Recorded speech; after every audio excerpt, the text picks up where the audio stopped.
Hello, everybody, and welcome to another edition of the One Step Better podcast. I am Mike Schaefer, and today we have a very special treat. We're going to be highlighting the story of Eddie and Brandis Wilmore, who own Be Healthy at Home. It's a company based out of Texas. I don't want to steal their thunder, so we'll let them kind of talk about what they do and the exciting things that they're involved in. But both Brandis and Eddie, I really appreciate you guys taking the time to talk with me this afternoon. No, we definitely appreciate you having us on and giving us the opportunity to talk about our business a little bit. Thank you. Absolutely. Yeah. It's always fun to kind of get out of the weeds of actually running a business and talk a little bit and reflect about kind of the history and some of the high points and the low points. And hopefully that'll be an encouraging moment for you guys this afternoon. To get us started, I want you to kind of give us an overview of who you are, what you guys do, how your business serves its customers down in Texas. Go ahead. Okay, so I'm Brandis Wilmore. I have a background in, actually I started off as a paramedic, went into nursing after that, started a family, multiple areas of nursing, hospital and surgical care, all over the place. And started with home health and really fell in love with the autonomy and the one-on-one way that we have with our patients. I felt like I made a difference. In the hospitals, we saw them come in and out. We call them frequent flyers. And I think that when we're in the home, we can make more of a change. So, you can go in there and look at their food and make changes in what they're doing and kind of finding the root cause of why they're going back and forth to the hospital, along with the social support services. And so I think that really helped me feel that that's what I needed to do. I came home, I decided that we were going to start an agency and it was going to be so exciting and so easy. And Eddie jumped on board because that's usually what he does. He follows my crazy thoughts of Well, to be honest, she doesn't really give me a choice. So she just says, that's right. That's right. The way it works. I'm doing this and you're doing this too. Yeah, that's exactly pretty much the whole conversation. It was about that short. So she let me know that this is what we're going to do. And this is going to happen. So just get on board. Yeah, 13 years later, we're still here. I think we just celebrated our 13th year in February. Yeah. And I'm completely opposite. I'm IT-based background, no patient care at all. And yeah, so I basically had IT jobs. I worked for the telephone company for AT&T, worked for them for 9 years, doing management work in there. So it's been an interesting transition, but it's interesting because a lot of the data-driven parts of healthcare are fairly similar to the same things that we use to manage at AT&T. So it's been an easier transition than I actually thought it would be, but it's been a really great transition. It's been very nice. So 13 years now, That's a long time. I would imagine that you have some really good success stories and some, oh my goodness, what in the world am I doing stories? And we'll get into some of those. But I have to know, Brandis, you could have done anything. You could have went and got a job at a home health agency. You could have, continued doing what you're doing, but you didn't do that. Instead, you said, I'm going to go start my own business. What was the driving factor behind wanting to go out on your own and do your own thing versus just join up with somebody else and what they have going? Naivety, I think. Seriously, I think a lot of people told me that when I was thinking about it and brought it up, everyone said it was, why would you do that? You're not able to do that. Don't do that. And I'm kind of like, why not? Like, I don't understand. I think some people, what drives me is when I get told no. And I think it gets me in trouble sometimes, but when I was younger, it got me in big trouble. But now I think it's really, the no is really motivating to me. And so I kind of feel like even when you're talking about relationships and building markets and expanding and learning what kind of deals and opportunities are there, no is just a starting point. So I think that was what drives me to do it on my own. I never really thought it was going to be this big. I just wanted something to do, just a way of life, that we were going to be able to live comfortably, that we were going to be able to serve our community. And I was going to be able to spend more time with the kids and just watch them grow and possibly hand it down to them. So it wasn't something that I was really imagining taking off as much as it did. How many locations do you guys have now? Currently 5. Yeah. Working 5. on 6 and 7. Yeah. Gotcha. So I was thinking back about, whenever you guys first came on board with our services, I wanted to say it was 3, maybe 4, and then expanded since then. Cause that's been, goodness, is it 2 years now? Going on 2 years, a year and a half or so? Yeah, it's been a couple of years, and we were obviously significantly smaller back then. We were, I think we were 1, and we just opened those couple of locations. But since that time, we've entered into a joint venture with post-acute. They're a large rehab company all over the U.S. PAM Health. PAM Health. I'm sorry, they just changed their name to PAM Health. So they've allowed us to really, really expand our footprint all throughout Texas, and hopefully soon into Colorado. Yeah. Weather's a little bit different in Colorado than it is down in Texas. I could use some of that weather right now. Yeah, I bet. Yeah, it's about 90, 95, 97, and 80% humidity. Oh, so y'all are having a cool streak. Yeah, it's nice and cool today. Yeah, nice. Great. I have a good social support system. Like, we have a group of girls that all own their own businesses, and that really helps motivate me to really want to be more than what I can be. And when I'm feeling sorry for myself, I can talk to them and we can discuss certain things that I think other people cannot understand. And, now that I have my partner with PAM Health, it's a one-man owned company, and, he had his own struggles. I see him as an advisor, and the things that he continues to move and push through barriers, and then people thinking that he can't do it, and then continuing to prove them wrong year over year. So I think that those kind of things are really motivating to us. That makes such a big deal, just to have somebody to say, you know what, today sucks, and I'm really struggling with this, and what's going on, and just to have that pat on the back and say, yep, it's going to suck, but you're going to get through it. That's true. Not talked about enough. It's very difficult for someone that doesn't own a business to understand what you go through on a daily, monthly, yearly basis. So having those types of individuals that have been in the positions, with payroll and just cash flow, just daily issues, it's very nice to have someone that can relate to you in that manner and give you advice. Yeah. It's a different level of empathy. Yeah, a little empathy is great too. Our happy hours are pretty boring. It sounds like just a bunch of people complaining about payroll and different types of strategies. Yeah. Well, sometimes that's absolutely needed. So I want to go back to, 13 years ago, and you guys are just starting to kind of kick the tires of this thing and figure it out. What are some of those early days, you just want to put your head in the sand and say no more? Did you ever have those moments where you thought, you know what, let's just fold up shop now and we'll go figure out something else with our life? Yeah, lots of times. I think we still continue to have those. Yeah, in the early days, there's business is hard to come by, and that particular industry, there are huge companies that dominate the market.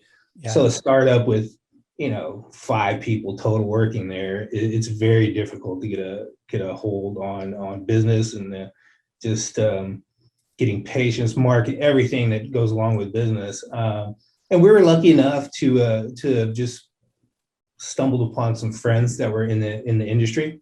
Well, they're friends now, but back then they were strangers. Stumbled upon them. They helped us out, a ton with just letting us know the in and outs of the business. Just out of the goodness of their heart, to be honest with you. I think it also comes full circle. There's people that I didn't realize that helped me along the way, that you meet. And this happens with any business. Mm-hmm. You meet them along the way, and you figure out that person is sitting at the top of something that's going to be able to get you to where you need to go. I think the biggest lesson is asking for help, and not doing it on your own. I think that it takes a community to make something like this work. And especially in healthcare, it comes full circle. So you don't burn any bridges, you keep those relationships, and sooner or later it somehow all kind of works together. Yeah, that's interesting. So whenever you were thinking about and planning up for your first hire, who was the first outside person to join your company, and what role were they in? Who was it was an RN. It was an RN administrator position. That would they would admit new patients.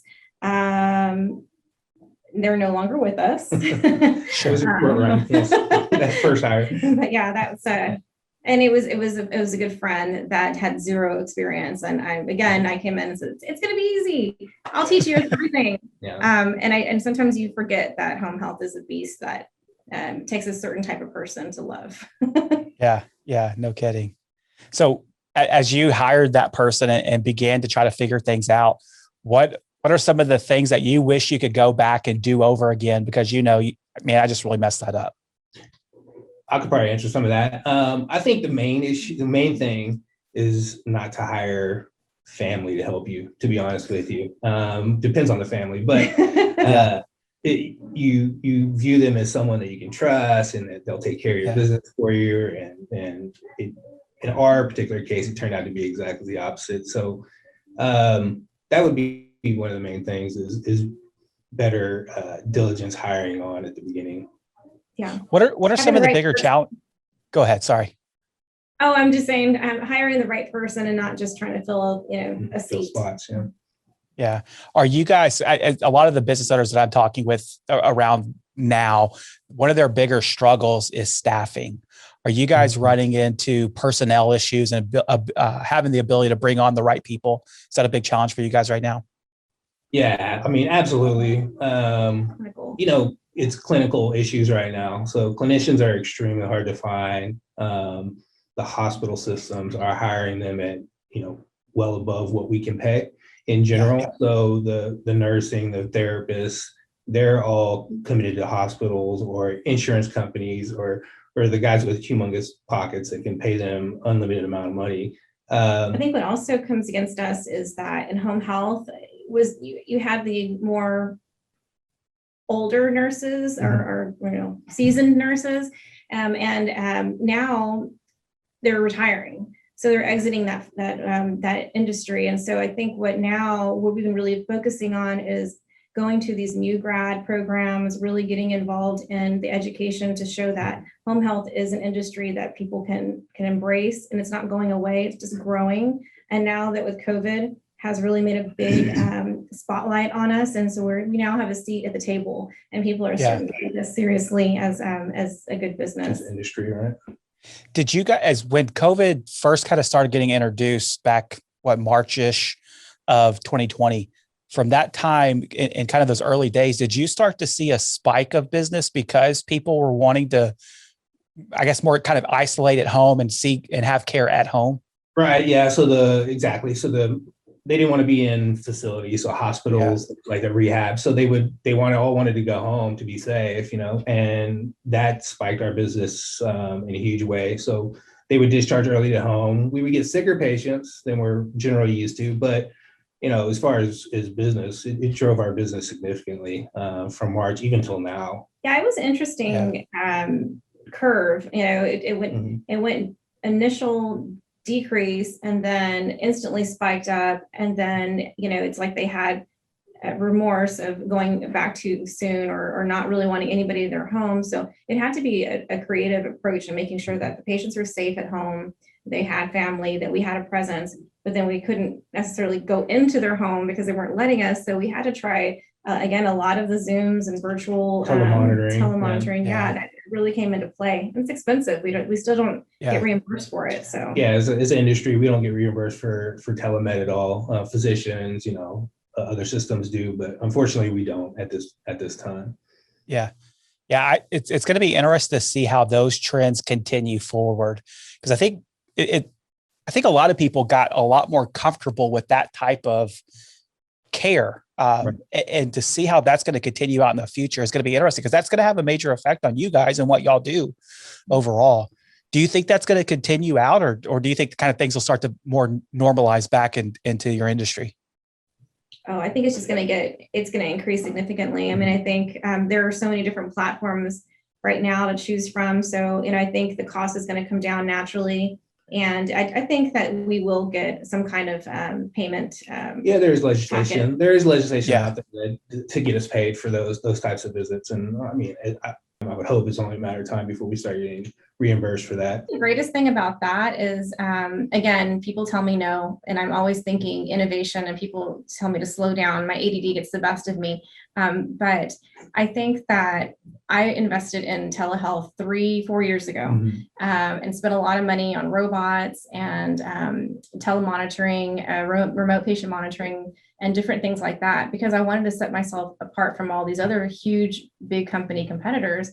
And so what really gave us the advantage now was that we have the data to support back then what was going on. So while everybody's starting to figure out their processes and protocols, I already had that done 3 to 4 years ago. So I thought that really helped. And it makes me feel a little bit like I know what I'm doing, because sometimes I feel like when they come to me and they're like, "You're the professional, you tell me." And I'm like, "What, me? I'm the grown up? No way." So. I'm still sitting at the kids' table. What are you talking about? No, she's being very modest. She's very good at strategy, future strategies, and then incorporating technology in. We work on that together. So she's being modest, but she's very good at that piece of it. Yeah. You guys a company can't grow like y'all's have grown without having some really quality people, leading the way. And I think that's your growth, your success is really a reflection of both of you guys and how you lead your organization. It's really neat to be on the outside, being able to look in and kind of have some of these conversations along the way that we finally get to sit down and actually document in more of a long form. And so I think that's a testament to how well you guys are leading your organization. Well, thank you. I think again, we hire people that know way more than we do, because I have the ideas. I'm not great at implementing them. So we have people to do that, and they're great. And I think a lot of people block me from other people because I do kind of go off into a tangent of like, let's do this, we can do this, and what about this, and let's do it now. And so we have the right people in place to have good processes and making sure everybody kind of just slow down. Don't listen to her. Let's get the processes in place so that we can have good outcomes. Does that ever get frustrating for you to have all these ideas and it's like, all right, I need people to move a little bit quicker. Come on, let's get this going. It does for me. Yeah, We did I don't know if you're familiar with Patrick Lencioni. He's kind of a business consultant guy. He kind of has a framework of work. It's called Working Genius. And he essentially categorizes things that you like to do and the things that you're good at doing into 6 different categories. One of those is tenacity. It's essentially the ability to finish the last 15, 20% of whatever the task is. And I have none of that. That is not me. I'm like on the front end. I'm the creator, the ideas guy. Let's do this. Let's do that. But then when it comes to implementing and taking it to the finish line, that's not my jam.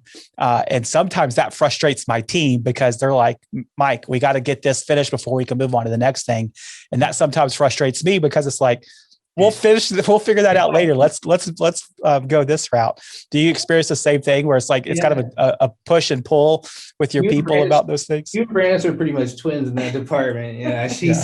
She likes to throw out ideas and then push everyone to hurry up and finish. Why aren't you finished with it yet? So she's kind of that bulldog on that end, pushing the ideas, and our poor team is working as hard as they can to get everything implemented and going. But I mean, they do a fantastic job, and she works really well with all of them. So they make us look good. That's right. Definitely make us look good. That's right. That's awesome. So reflected back again, more on the positive side for 13 years. What are some of those highlights? What are the success stories that you've been able to be a part of? Oh, it's so funny. We have to, part of our regulations, do quality improvement plans or meetings every quarter. So I pull usually weekly, probably weekly. I pull the patient satisfaction list, and they can write little things about their nurses or their therapists or just how overall their care. And so there's some really positive things on there. I'll have people send cards, or then I'll just see people on the street. And actually, you just ran into somebody and they were like, "Do you work at Be Healthy at Home?" Yeah. Because I had somebody take care of my aunt or something, and they did excellent job, blah, blah, blah. And so, and I think that social media is a big thing, getting yourselves out there, because people are able to recognize you and see what you do. And I think having different ways of care, we had our pet therapy team go out to the assisted living facilities and just really work together with our therapists and our our patients and their families. And I think stuff like that is what's very, very successful and rewarding. I mean, I've always told him, if we lost it all and, we do something else, this is exactly what I wanted to do. I mean, nobody can say that it's not like I had a store that I sold, cookies. I mean, people feel good about cookies too, but, we're doing something, we're making a difference. This is people's lives. And so I think I feel like I've done something good with the company. That's awesome. I think the vision that she had at the beginning, or the company she was working for, is they were more business driven and less compassionate and customer service driven. And I think we've implemented that. That's one of the big successes for me, is we've implemented it and we still practice it daily. And our team has bought into it. They understand what we're looking for, what the patient needs, and they execute it every day. So that's probably one of my best feelings about the company. I think, with service industry and customer service as a whole, it has taken a huge dive, and people think that they can just, throw something at you and just be happy that they gave it to you. And I think that if you just say and do what you say you're going to do, you can be far better than any other agency or any business you do well at. So I think, that really sets us apart, is that we do what we say we're going to do. And we communicate well with their families. And I expect that from everyone. I don't think that's too hard to do. It's funny that you say that, because that's something that we actually did a podcast on customer service. And that's one of the things that came up. I think it probably hadn't come out yet, but it's interesting that the bar has been set so low in customer service that doing what you say you're going to do makes you excel above and beyond everybody else. Like, that's just so sad. Down to the level of just calling people back, right? I mean, that doesn't happen much anymore in general with businesses, especially customer service businesses. So, I mean, it's easy stuff, very simple things, but not a lot of people are doing it right now. Why? I don't know. And I still have my number on everything, and people call me and they think that they're just calling the office. If nobody picks up at the office, it rolls over to my cell phone.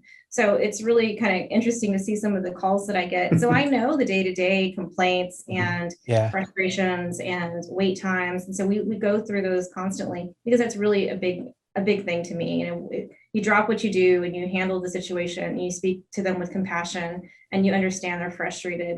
And I think that part takes a special person. And luckily, our front desk person is amazing. She's so sweet, and always make time for her, for people on the phone. And, and I listen to her talk when I go into the office sometimes, and I'm like, that is so sweet. Like, that's exactly what I want. Cause I'm too busy to do it right now, but I love that somebody is doing it. So that's great. So yeah, that makes a world of difference. So looking forward 5-10 years, what's next? What's on the horizon?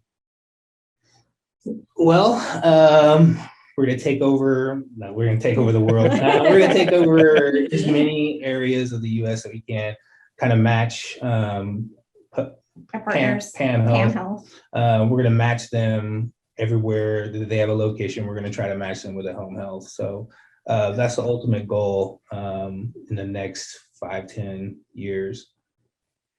Where all are they located?